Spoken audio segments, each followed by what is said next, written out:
Back in the 80s, we just didn't realize how lucky we were. At the time, these things just felt normal. But now they feel like little time capsules from another world. So today I want to talk about the 10 iconic things I had in the 80s as a kid.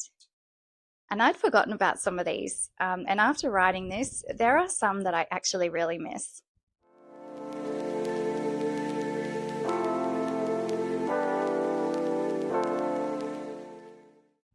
So, number one, the Commodore 64. My brother bought a Commodore 64, and I thought it was the coolest thing I had ever seen in my life. And if you grew up in the 80s, you'll probably remember that this was huge. The Commodore 64 was released in 1992 and somehow became the best selling single computer model of all time, which is wild when you think about what computers look like now. It had 64 kilobytes of RAM, not megabytes, kilobytes. And for context, you couldn't do video editing or gaming with that now. And I was really surprised to discover that in 1992 they were $595, which is equivalent to over $1,500 today. But back then, it just felt futuristic. And I used to love the game Impossible Mission. And if you know this line, you know, stay a while, stay forever. Games back then were so simple compared to today, but somehow they still felt magical. And half the fun was waiting for them to load while the screen made weird noises for 10 minutes. They've revised this game, Impossible Mission, and it's still available on the Switch console, but it's just not the same. Give me the 80s version any day.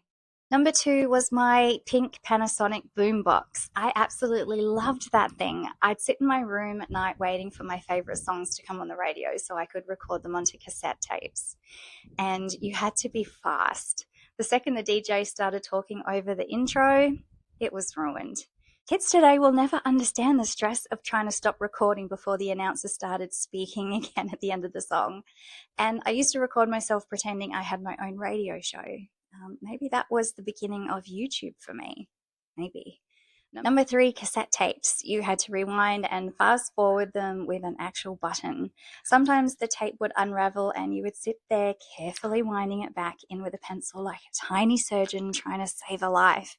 And making a mixtape for someone, that was basically an act of love. The effort that went into it, Spotify playlist could never.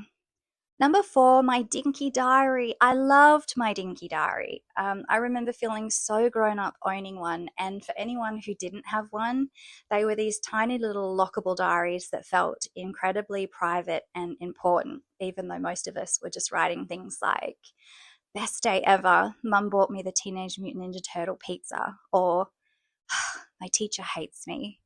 But going back to the pizza, does anyone else remember that? Sometimes I feel like it was just a dream. It was a frozen cheese pizza you could buy at the shops, and I used to love it. Anyway, back to the Dinky Diary. That tiny little key on that diary made us feel like we were protecting top secret government information. Number five, the Rotary dial phone. We had one with a really long cord, and somehow every phone cord in the 80s ended up tangled beyond human understanding. You couldn't text someone, you couldn't DM them, you had to actually call the house. And the fear of someone's mom or dad answering the phone, terrifying. Also, if you made one mistake dialing the number, you had to start all over again. I'm not sure if kids today would ever survive with that whole setup. Number six, the Sony Walkman. I truly thought I was the coolest person alive wearing my Walkman. There was just something about walking around with your cassette player clipped to your waistband and those squishy foam headphones on. It made me feel independent somehow. And of course, when you walked too fast, the cassette would wobble and your song would sound possessed. But we ignored that because having portable music was totally worth it. And number seven, VHS tapes. VHS tapes were a whole experience. And yes, we absolutely recorded our favorite TV shows by popping out that little tab. And if you forgot to record something, too bad. It was gone forever. No streaming, no catch up, no watch it later. And every house had that one VHS tape with mysterious handwriting on the label that said, "Do not tape over," usually in aggressive capital letters. Number 8, Cabbage Patch Kids. I still have mine from the 80s. She's in a box somewhere. Her name was Effie Esmeralda, which sounds less like a doll and more like a woman who tells fortunes in a caravan. But those dolls were massive in the 80s. Parents were literally fighting in stores trying to get them at Christmas. And every doll came with its own birth certificate, which I still have, which somehow made them feel very official, like we'd legally adopted them. And speaking of Cabbage Patch Kids, this brings us to number 9. Who remembers the Garbage Pail Kids? Well, I loved those cards. Garbage Pail Kids came out in about 1985 and were basically the chaotic, gross little cousins of Cabbage Patch dolls. Instead of cute dolls, those cards had bizarre characters with names like Atom Bomb and Blasted Billy. They were weird, they were gross, and that's exactly why I loved them. Looking back now, I think they perfectly match my personality because I've always leaned towards the weird and wonderful side of life. The cards were actually pretty controversial at the time because some parents in schools thought that the artwork was too disgusting or inappropriate. Meanwhile, kids were absolutely obsessed with them, and if you had a shiny card, you suddenly became the most important person in the playground. I actually still had mine about 20 years ago, and they got mixed up with my kids' toys when they were little. But somewhere along the way, they just disappeared, and I am still kicking myself because they're now collectibles, which means little 80s me accidentally threw away a small fortune.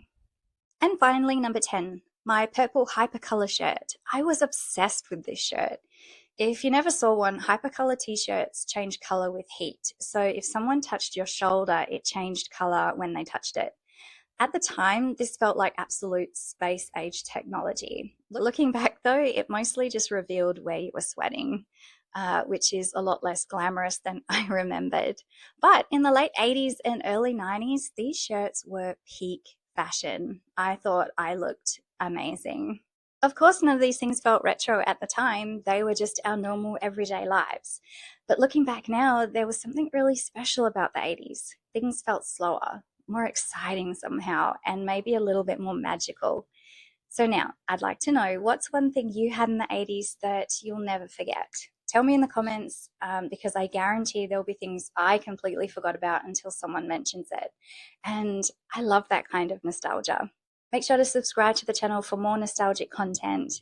Thanks for watching, and I'll see you in the next one.